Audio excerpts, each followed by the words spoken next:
On tonight's episode of Who Voted for This Guy, Joe Biden blames the gas stations for the high price of gasoline.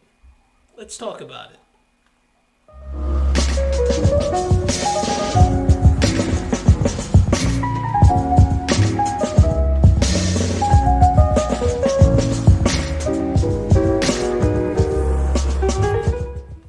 Hello everyone, this is Keith. Welcome to the Ghetto Sapien channel, your home of inner city intelligence.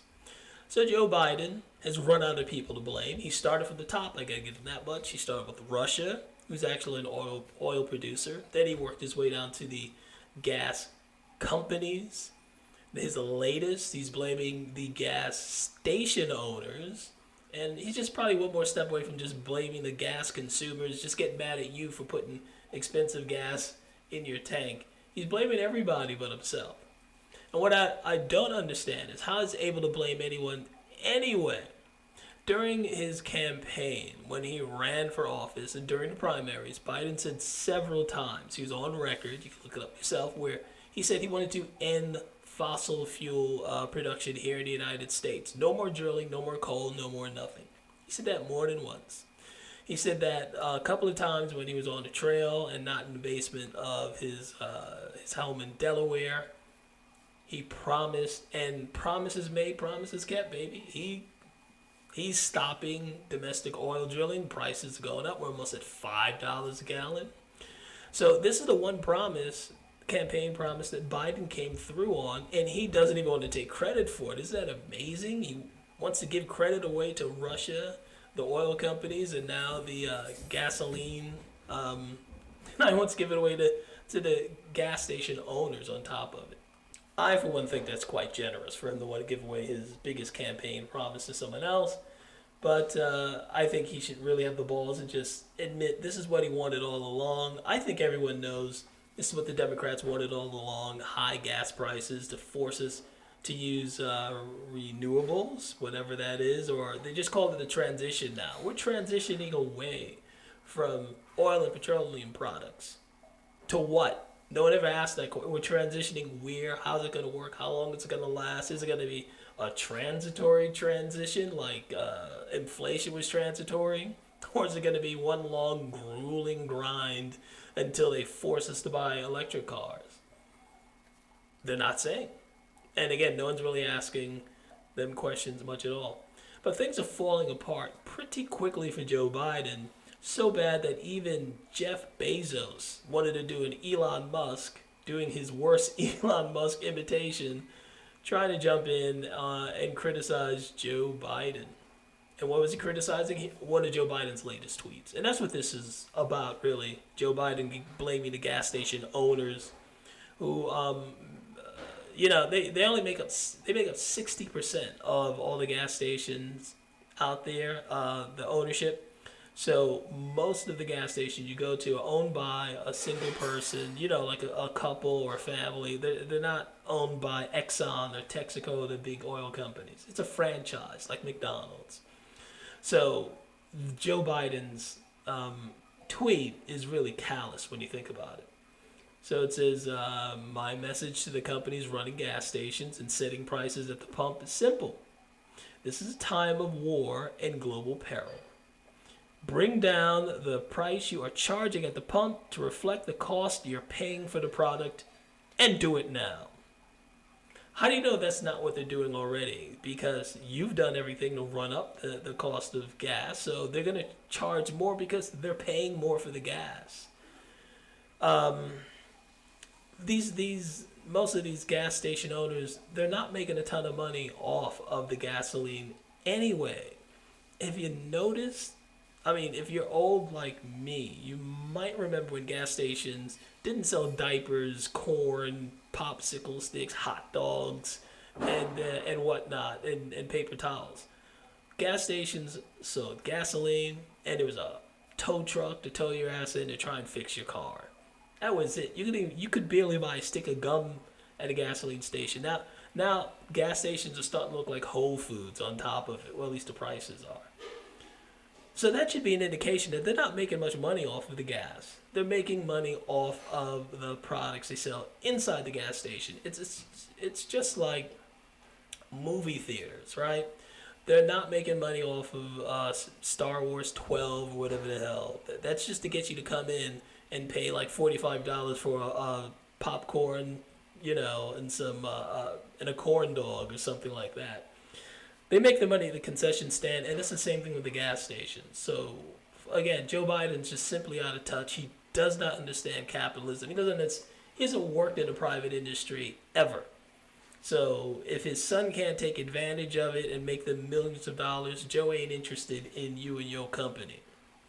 But anyway, so Jeff Bezos, and for reasons I'm going to talk about in a minute, he decides to jump in and criticize Biden. Let's see. Let's just get to it quick. Bezos said in a tweet shared on the same day on Biden's, ouch, inflation is far too important a problem for the White House to keep making statements like this. It's either straight ahead misdirection or a deep misunderstanding of basic market dynamics. Now, Bezos is correct. I think that Elon Musk would have been funnier and and is a little cooler than Bezos, even though, like I said, I don't really care about either one of those two guys. And Bezos, in particular, is ironic that he's going after Biden after his Washington Post newspaper he owns. Nothing has wiped the ass of Biden better and cleaned it than the pages of the Washington Post. They cover for Biden like mad. So for Bezos to come out now and criticize Biden in any way, shape, or form, kind of ironic. But it may speak to how weak Biden is now when the vultures are coming out against him. But anyway, his tweet and the hypocrisy of Bezos' tweet didn't go unnoticed. Edward Snowden, who's all the way in Russia, spotted it and just wrote buyer's remorse. And that is so true because, again, Bezos probably put millions and millions of dollars in his employees into the Biden campaign. So for him to say now, that there's a problem, you didn't see maybe there's a problem with Biden while he was running. That didn't, like his behavior on the campaign trail or some of his background on foreign policy that make you concerned. Now you're complaining. It's a little too late now, buddy. But the reason why I think Bezos is doing this is not because he's losing money and not that he's worried about the price of gas. Maybe a little because he's in a delivery business, so yeah, he would be affected by the price of gas. But I think what's really going on is the fact that Bezos has stuck his finger in the air and he knows which way the wind is blowing. It's blowing towards the right. Everyone is pretty sure that 2022 is going to result in a seat change in D.C. and that the Republicans will have a lot more power. So I think Bezos is trying to distance himself from Biden in order to curry a little favor with the Republicans, and also it seems to be what all the cool billionaires are doing nowadays. So Bezos is following, I think, after Elon Musk, who sincerely, I think, has a difference with Biden. And I think Bezos is a little more contrived and a little more CYA. So this is how bad it's gotten for Biden. Again, even the oil companies. This is a sign that the oil companies don't give an F anymore. They've given up trying to negotiate with Joe Biden. They're just trolling him now. I think they're trolling him just waiting for this, for Biden to expire and his time to be over. They're treating him like he's a lame duck president. This was actually, their response was way funnier than Bezos, if you ask me. This is an oil company. If you can't be funnier than executives at an oil company, Bezos, just give it up. Stop trying to be funny. Anyway, so it says, don't blame gas station owners over sky-high prices. Drivers tell Biden. That's anyone with common sense could tell Biden this. That vapid, empty suit that's sitting in the White House. Good Lord, he's stupid. Anyway, so, all these people, look, good Lord. That has to be near New York. $6, $7, that's New York. Or probably somewhere up in the north. Oh, no, Texas resident. Oh, no, yep. West 51st and 11th Avenue. That's New York. That's a killer, man. So yeah, people are complaining about the high price of gas, and like I said, I just want to go to the tweet. Good lord, these prices are crazy. I just want to go to the response that the oil executives sent to Biden because it is quite funny. All right, so in response to what Biden said, the U.S. Oil and Gas Association said, "Working on it, Mr. President," the industry group said in response on Sunday. "In the meantime, have a happy 4th, and please make sure the White House intern who posted this tweet registers for Econ 101 this fall semester." Now that's how you tweet. That's snarky. And again, it's coming from the oil companies, and they bested Elon Musk, who is just kind of dry and corny.